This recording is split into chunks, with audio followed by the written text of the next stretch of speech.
James Turner for the untouchable true school sports. Let's go, baby. Bow! Be careful what you wish for because it can become a reality. Yeah.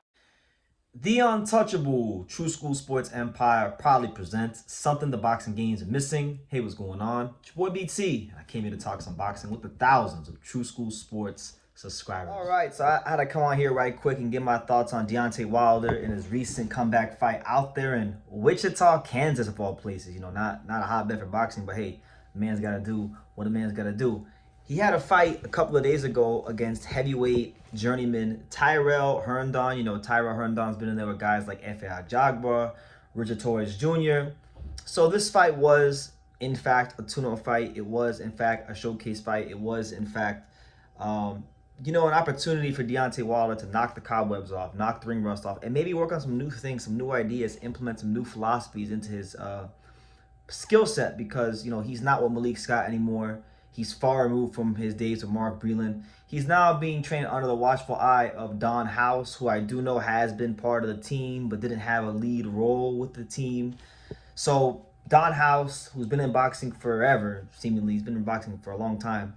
That's the guy that's implementing new ideas into Deontay Wilder's skill set and boxing philosophies. And I must say, you know, I didn't get a chance to watch this fight live because I was coming back to America from Japan. So I was in the air somewhere out in the universe on a plane when Deontay Wilder was having this fight. But, you know, when I had a chance to look at the reaction on Twitter, it wasn't a positive reaction. You know, a lot of people were saying Deontay Wilder was shot.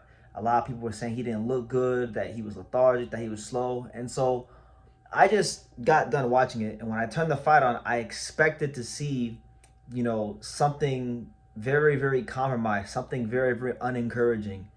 And that's not what I saw from Deontay Wilder. In fact, I watched Deontay Wilder's fight very encouraged with what I saw, because I saw Deontay Wilder being more just educated. It felt like everything he did in the ring had a purpose behind it. Now, it is worth noting that Tyrell Herndon was a very limited opponent. He was there as a showcase fighter for Wilder to get rounds and work on some things, but I liked what I saw. You know, Deontay Wilder was varying the jab, not just throwing the singular jab down the middle, the singular snappy jab down the middle. No. Sometimes it would be an up jab. Sometimes it'd be a stab jab. Sometimes it'd be a regular jab. He was varying where he was throwing the jab, right?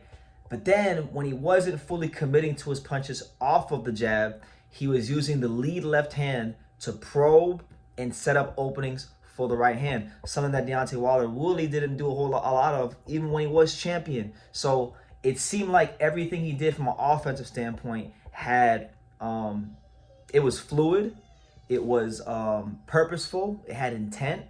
And that's something that, for me, that I think is to be encouraged, you know, and he got 7 rounds in the bank. So I like what I saw from Wilder, and I don't think the criticism I've heard from people and boxing fans is fair, you know, because if he would have knocked out Tyrell Herndon in 2 rounds, they would have said that he didn't learn anything. So I actually saw a fighter that's learned something that looked more fluid in his thinking, because Malik Scott was trying to get Wilder to be this systematic boxer, but it was the way he was teaching him, from what we saw, was kind of taken away from what made Wilder. Don House seems to have taught him some of those things that Malik Scott was trying to drill into him, but he looks more fluid. He looks more purposeful. He looks like he's still that mean knockout artist that punches with bad intention. So I liked what I saw from him, and he got Tyrell Herndon out there in 7. He showed a left hook. He showed a straight right hand. He showed a nice lead left hand probe. There's a lot to be encouraged. Now, the question remains, at 39 years old, how much does Deontay Wilder really have left in the tank? Now, I will say this. Some things I saw that I think are still weaknesses for Wilder. I thought Tyrell Herndon, on a couple of occasions, was able to push Wilder back with the double jab.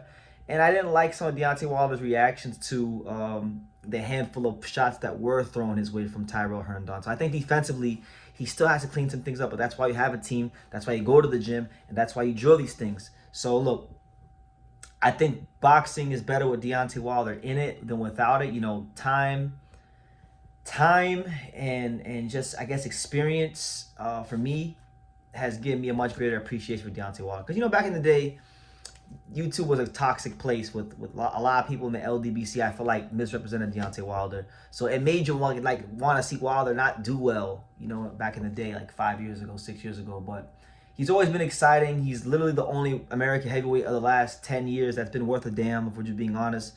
And then when you have to sit there and watch guys like Jared Anderson, it gives you that much more appreciation for a guy like Deontay Wilder, a guy that delivers what people come to see. Knockouts, excitement. You know, you can say what you want about Wilder, but one thing he was always right about was that he brings that excitement to the heavyweight division, and I still think that's the case.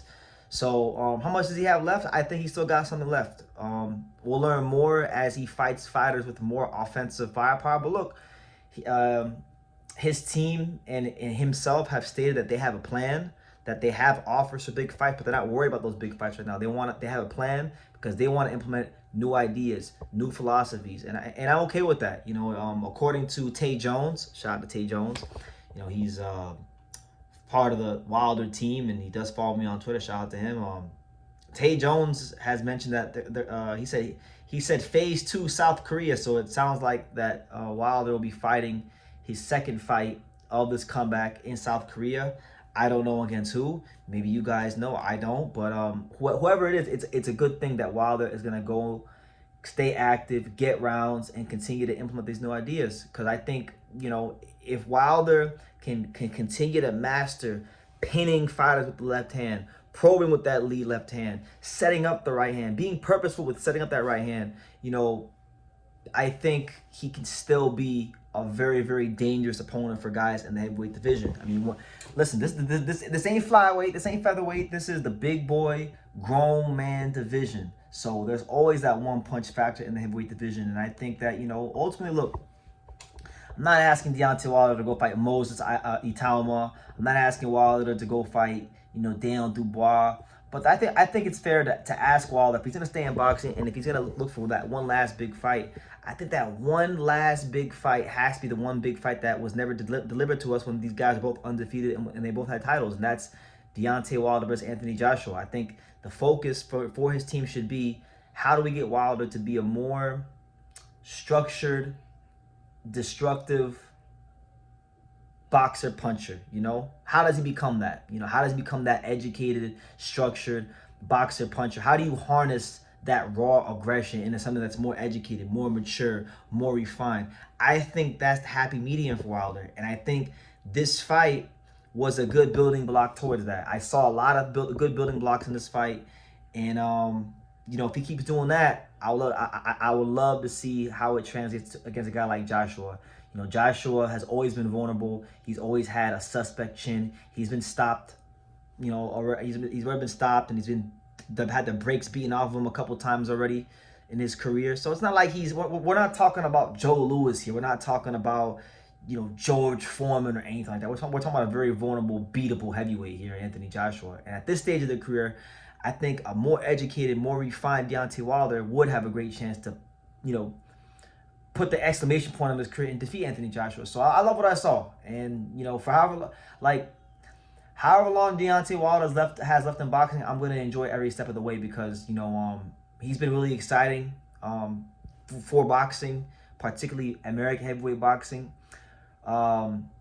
He's probably one of the most gifted fighters in boxing. You're talking about a fighter that had almost no boxing experience, went to the Olympics with basically no boxing experience, very little boxing experience to speak of, medaled, and then won a world title and was just knocking motherfuckers out for like years on end. So there's something to be said about that. That doesn't happen every day. And like forever, however long he's left in boxing, I'm going to appreciate Deontay Wilder. Because the way I see it, you guys tell me, where's the next American heavyweight of a Deontay Wilder caliber coming from? Because it sure as hell ain't Jared Anderson.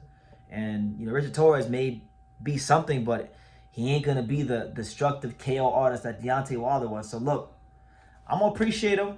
And I'm going to be following this comeback real closely. You know, I like what I saw. And anybody who was saying that he looked shot or washed up, I'm going to respectfully say that you just don't know what you're watching.